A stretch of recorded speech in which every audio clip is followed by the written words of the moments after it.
dari Mawa sudah naik sidik dan akan gelar perkara menurut pihak kepolisian. Ada tanggapan dari Kalau terkait masalah proses hukum kan itu jelas ranah atau kewenangannya polisi ya. Dalam hal ini adalah unit PPA Polda Metro, kan? Karena memang setiap proses laporan itu normatifnya ada yang disebut dengan proses pemeriksaan dalam bentuk klarifikasi untuk memeriksa semua saksi-saksi yang memang siapa yang mengetahui, siapa yang melihat, atau dia siapa yang mengalami. Jadi itu semua standar normatif yang sudah diatur dalam hukum acara, sehingga sah-sah saja kemudian penyidik melakukan proses klarifikasi atau penyelidikan untuk mengetahui bagaimana konstruksi hukum dugaan tindak pidana yang dilaporkan oleh Mawa terhadap Inara Rusli ataupun Bang Ihsanul Fahmi. Tapi dari respon pihak Abang sebagai saksi kunci melihat kasus ini kan ada updatean mau gelar perkara juga, mungkin seperti apa nih? Ya, saksi kunci atau saksi fakta di mana bukti yang dibawa oleh Mawa ini ya sebagai dasar pembuatan laporan dugaan tindak pidana perzinahan. Klien saya mengetahui bahwa CCTV tersebut diambil oleh oknum atau Mr. X, di mana yang ini juga kita sudah memberikan keterangan kepada Mabes Polri ya. Karena apa?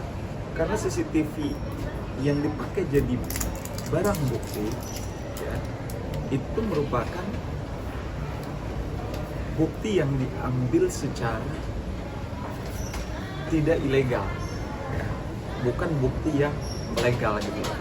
Artinya kalau bukti sendiri yang diambil itu ya prosesnya bukan sesuatu yang halal, ini adalah melawan hukum, maka menurut saya penyidik Polda Metro, kepolisian harus mengkaji ulang ya bukti yang dibawa oleh pelapor Mawa gitu loh. Karena apa? Saya katakan sekali lagi bahwa proses penegakan hukum tidak boleh dilakukan dengan cara melawan hukum. Nah sekarang bukti yang digunakan oleh Mawa ini adalah jelas melawan hukum kalau ya, CCTV atau video rekaman itu diambil dengan cara melawan hukum gitu loh. Yang oleh si Mr. X tadi dengan inisial A, dia yang mengambil. Kemudian menurut keterangan klien saya, dia mengambil CCTV tersebut dengan tujuan motifnya adalah uang. Dia akan menjual CCTV tersebut gitu. Dan itu kita punya buktinya, ada chat-chatannya dan ada rekamannya. Itu kemarin sama klien kita sudah disampaikan di Cyber Mabes Polri. Pak, tapi dengan naik sidiknya laporan Mawa, apakah akan berpengaruh dengan laporan illegal akses di Mabes Polri atau nggak ada kaitannya?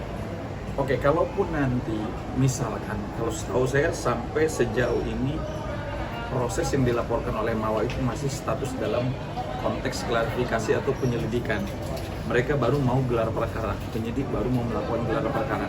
Apakah nanti dalam gelar perkara tersebut perkara ini bisa dinaikkan ke penyidikan? Artinya kalau bisa dinaikkan ke penyidikan, maka unsur tindak pidananya terpenuhi.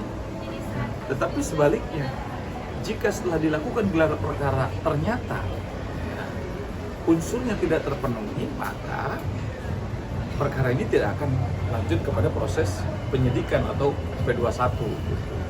Nah, kembali lagi bahwa apakah ada hubungan antara laporan Inara di Barreskrim dengan laporan Mawa di Polda Metro? Ini adalah dua hal yang berbeda. Yang pertama, Mawa melaporkan dugaan tindak pidana perzinahan. Sekarang dalam proses penyelidikan. Begitupun dengan Inara melaporkan ya para terduga pelaku ini dalam dugaan tindak pidana illegal akses dan pencurian data gitu loh. Jadi ini adalah dua hal yang berbeda. Tinggal bagaimana nanti penyidik melakukan proses pemeriksaan terhadap 2 perkara ini. Apakah bisa saja ternyata yang justru yang naik duluan proses penyidikannya adalah perkara illegal access misalkan gitu. Kan ini bisa aja, atau dua-duanya berjalan berbarengan gitu. Karena ini adalah 2 hal yang berbeda, penyidiknya pun berbeda, dugaan tindak pidananya pun berbeda. Cuman hati-hati, kalau sanksi pidana illegal access atau pencurian ini kan bisa 6 sampai 8 tahun loh. Hati-hati para pelaku pencurian CCTV itu gitu. Kalau perzinahan 284 kan cuma 9 bulan.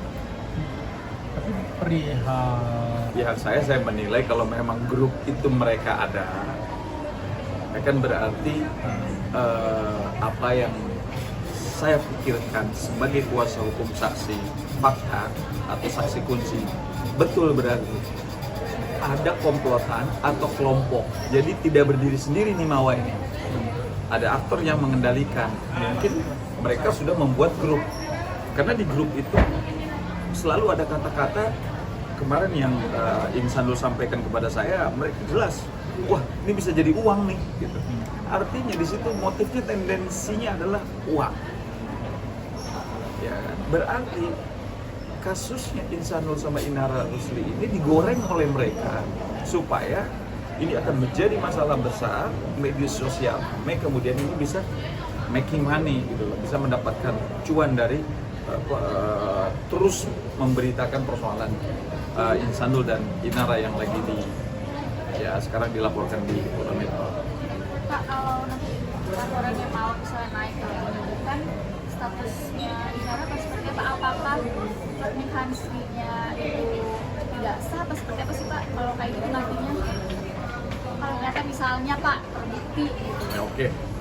Ini misalkan naik ke dalam proses penyidikan. Ini kan persoalan pidana. Kalau pernikahan mereka ini kan ranahnya keperdataan. Gitu. Jadi ini adalah 2 hal yang berbeda. Kalau pidana itu lebih ke private, ya kan? Jadi kalau mereka ini kan konstruksi hukumnya kan berbeda. Kalau pernikahan ini lebih ke dia keperdataan, ya kan? Jadi lebih ke private-nya mereka. Tetapi kalau pidana ini lebih ke dampaknya besar terhadap orang banyak gitu loh. Maka ini tidak ada relevansinya gitu loh. Karena kalaupun memang mereka punya bukti pernikahan, selama dia tidak didaftarkan, tidak terdaftar di catatan sipil, ya kan secara administratifnya dia tidak terdaftar, maka menurut hukum positif kan dia tidak diakui. Tetapi kalau secara kompilasi hukum Islam, dalam pandangan konteks Islam, selama rukun dan syarat nikahnya terpenuhi, maka mereka adalah suami istri gitu. Tinggal bagaimana nanti dalam proses pembuktian Inara dan Insanul bisa membuktikan bahwa mereka memang telah melakukan pernikahan. Siapa penghulunya, siapa saksinya, kan itu bisa diperiksa oleh penyidik gitu. Terkait masalah apakah terbukti atau tidak nanti dugaan tindak pidana perzinahan, itu biarkanlah kepolisian yang melakukan tugasnya gitu. Kami percayalah kepolisian bisa bekerja dengan baik. Tapi disebut dengan Greenstraff-Zonderschuld. Siapa yang bersalah maka dia harus dihukum. Ya kalau memang dia bersalah, dia harus mempertanggungjawabkan resiko dan konsekuensinya. Apakah Mawa misalkan terbukti beserta kelompoknya atau gengnya melakukan tindak pidana illegal access, ataupun sebaliknya misalkan Insanul dan Inara terbukti melakukan dugaan tindak pidana perzinahan. Ya tinggal itu kan konsekuensi hukum gitu. Tetapi menurut saya alangkah lebih bagusnya sebetulnya persoalan ini kan persoalan dari rumah tangga, ya kan? Kalau memang persoalan ini bisa diselesaikan secara kekeluargaan, kemarin juga kalau nggak salah polisi juga menyampaikan restoratif justice itu lebih baik, ya kan?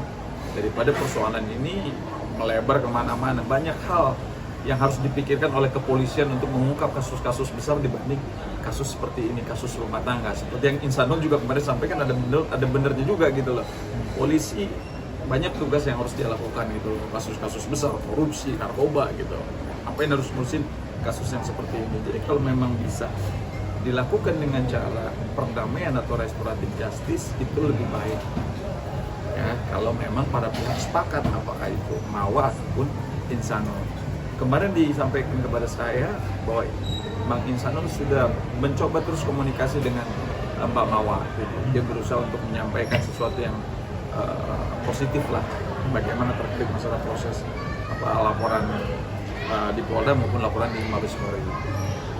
Pak, ada yang disampaikan nggak sih mungkin dari kuasa hukum Insanul atau Inara ke Bapak, mungkin share atau segala macam perihal perkembangan laporan?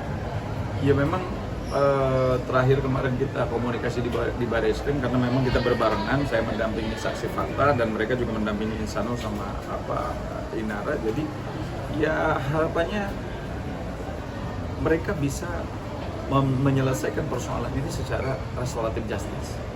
Kalau nggak salah mereka mengajukan permohonan restoratif justice kepada penyidik, ya, kepada Kamnek maupun Renakta gitu. Jadi itu yang disampaikan kepada saya. Jadi mereka juga berharap ya, penyelesaian masalah ini bisa diselesaikan dengan kepala dingin, gitu, tidak dengan emosional lah. Gitu. Untuk RJ Harapan. yang di Mabes atau yang di Polri? Gimana? Yang RJ itu yang untuk yang di Mabes atau yang Kalau tidak salah kan kan dia yang dilaporkannya kan di Polda Metro dalam dugaan tindak pidana perzinahan. Jadi itu yang mencoba mereka ambil langkah hukum untuk mengajukan permohonan restoratif justice terhadap penyidik, itu yang disampaikan pada saya.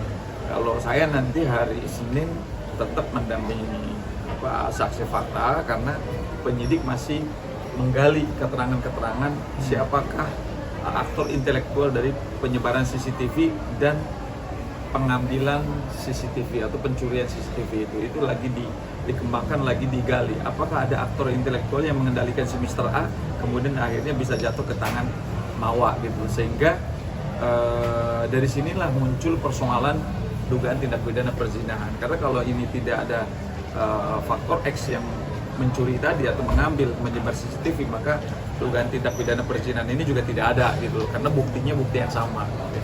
Bukti yang di objek perkara yang dilaporkan di Mabes Polri dengan yang di Polda Metro itu kan sebetulnya alat buktinya kan sama terkait masalah CCTV. Dan CCTV itu isinya kan kalau di media sosial yang Mbak Mawa sampaikan atau media-media sampaikan di situ kan 2 jam katanya. Padahal kan isinya kemarin penyidik menyampaikan di Barreskrim itu cuma 3 menit.